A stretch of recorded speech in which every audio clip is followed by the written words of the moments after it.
Start. नमस्कार, मी सामाजिक कार्यकर्ता गणेशा मालेगाव.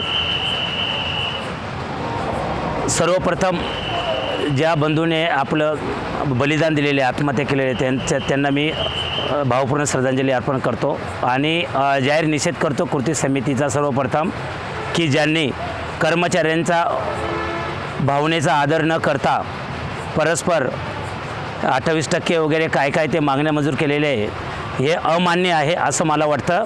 आणि मेन मुद्दा जो होता की शासकीय विलीनीकरण गरजेचं होतं, त्यामुळे कर्मचाऱ्यांना कोणाच्या हातपाय पडायची वेळ नसलेली, त्यामुळे कर्मचाऱ्यांना मोठ्या प्रमाणात फायदा मिळाला असता आणि शासनाप्रमाणे कर्मचाऱ्यांना वागणूक मिळाली असती, शासनाप्रमाणे शासनाच्या सगळ्या ज्या सुविधा आहेत त्या मिळाल्या असतात जर शासकीय विलीनीकरण झाले असतं तर.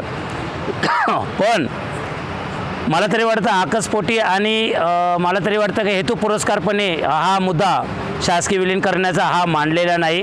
कृती समितीमध्ये माननीय परिवहन मंत्री साहेब असेल आणि सगळ्यांच्या दालनामध्ये हा विषय घेतला गेलेला नाही किंवा त्याच्या घेतला जर गेला त्याच्यावर चर्चा पण झालेली नाही. जर चर्चा झाली असते तर हा शासकीय विलीनीकरणबद्दल काहीतरी टी व्हीमध्ये अपडेट आले असते, पण ते अपडेट कुठल्याही प्रकारचं आलेले नाही. त्यामुळे मी माननीय परिवहन मंत्री महोदय तसे माननीय मुख्यमंत्री साहेबांना नम्र विनंती करतो की कर्मचाऱ्यांना सगळं कळू राहिलं की काय होऊ राहिलं आणि काय नाही. त्यामुळे आपल्याला हात जोडून विनंती करतो की कर्मचाऱ्यांना तात्काळ शासकीय विलीनीकरणमध्ये आपले राज्य परिवहन महामंडळ करा. आणि आता आपण बघत आहात की 25 ग्राम फक्त बेस्ट कर्मचारी आहेत मुंबईमध्ये, त्यांना 20,000 रुपये, 20,000 ना, 20,000 रुपये त्यांना बोनस दिलेला आहे. ज्या वेळेस बेस्ट कर्मचाऱ्यांचे हाल होत होते त्यावेळेस आपलेच एस.टी. कर्मचारी आपले मुलं बालांची जीवाची पर्वा न करता, स्वतःची पर्वा न करता त्यांना मदतीला धावले. त्यावेळेस जेव्हा कर्मचारी मेले तेव्हा 50 लाख रुपये देता असे शासनाने जाहीर केले, पण आतापर्यंत कुठलीही मदत मिळालेली नाही. त्याचप्रमाणे लॉकडाऊनच्या कार्यकाळामध्ये सुमारे 300 ते 350 कर्मचाऱ्यांनी आपल्या जीवाचं बलिदान दिलेलं आहे. कुठल्याही प्रकारचं त्यांना मोबदला मिळालेला नाही, कुठल्या प्रकारचे त्यांच्या घरच्यांना पण अनुकंप तत्वावरती घेतलेलं नाही. फक्त आश्वासनचे मोठे मोठे डोंगर बनवून राहिले, पण त्या आश्वासनाची पूर्तता होत दिसत नाही. माझी मुख्यमंत्री साहेबांना व परिवहन मंत्री साहेबांना नम्र विनंती आहे की कामगारांचा अंत बघू नका, हात जोडतो प्लीज. तात्काळ कृती समितीला बाजू ठेवून आपण स्वतः निर्णय घ्या, कारण की कृती समिती मला तरी वाटतं आणि हे जे आपले शासकीय जे अधिकारी आहे हे एकाच बाजूचे नाणे दिसतात, दोघं भाऊ दिसतात मला. कारण की जेव्हा मिटिंग झाली तेव्हा दरवाजे बंद असताना मिटिंग झाली, दरवाजे उघडे होऊन बाहेर स्क्रीन ठेवून ती मिटिंग होणं गरजेचं होतं की सामान्य जनतेला कळालं असतं काय मिटिंग काय उरायली. असं कुठल्याही प्रकारची मिटिंग झालेली नाही, त्यामुळं आमचा त्यांच्यावरती विश्वासच राहिलेला नाही. त्यामुळे माननीय मुख्यमंत्री साहेब, माननीय परिवहन मंत्री साहेब, आपण पालक आहात, पालक म्हणजे आपण वडील आहात.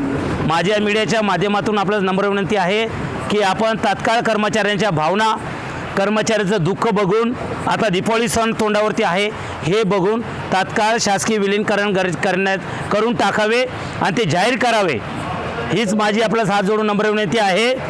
जय हिंद, जय महाराष्ट्र.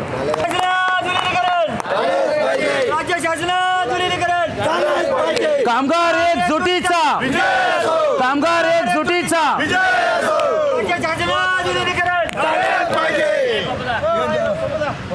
माझे नाव बापू वाघ, मी मालेगाव आगारात असिस्टंट आर्ट मेकॅनिक या पदावर आहे. आजपासून आम्ही संपाचा हत्यार उपसलेला आहे.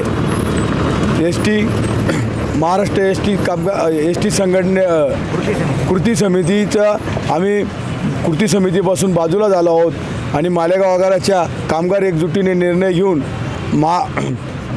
संपात उतरलेलो आहोत. महाराष्ट्र शासनात एस टीचे विलिनीकरण झाले पाहिजे या मुद्द्यावर आम्ही ठाम आहोत, त्यासाठी आज संप पुकारलेला आहे. आजच आमचे 3 बांधव मयत झाले आहेत. या शासनात विलिनीकरणचा मुद्दा हा कृती समितीने लावून धरला नाही व शासनाने तो मंजूर केला नाही, त्यामुळे आमचे 3 बांधवांनी आत्महत्या केली आहे. त्यामुळे आम्ही हे संपाचे हत्यार उपसलेले आहे.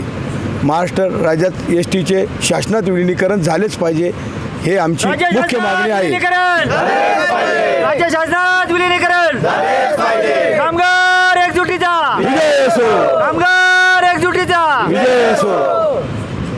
मागील 2 दिवसापासून कृती समितीच्या माध्यमातून महाराष्ट्रावर मालेगाव आगाराची प्रथम सुरुवात संपाच्या हात्यावर उपोषणाच्या हात्यावर उपसले गेले होते. काल कृती समितीने माननीय परिवहन मंत्र्यांबरोबर झालेल्या बैठकीत 28% DA हा देण्याचे त्यांनी कबूल केले. परंतु आमच्या कामगारांचे सर्वांचे एवढ्यात समाधान नाही. आमची मागणी एकच आहे, आम्हाला कामगारांना राज्य शासनात विलीनीकरण करून मिळावे.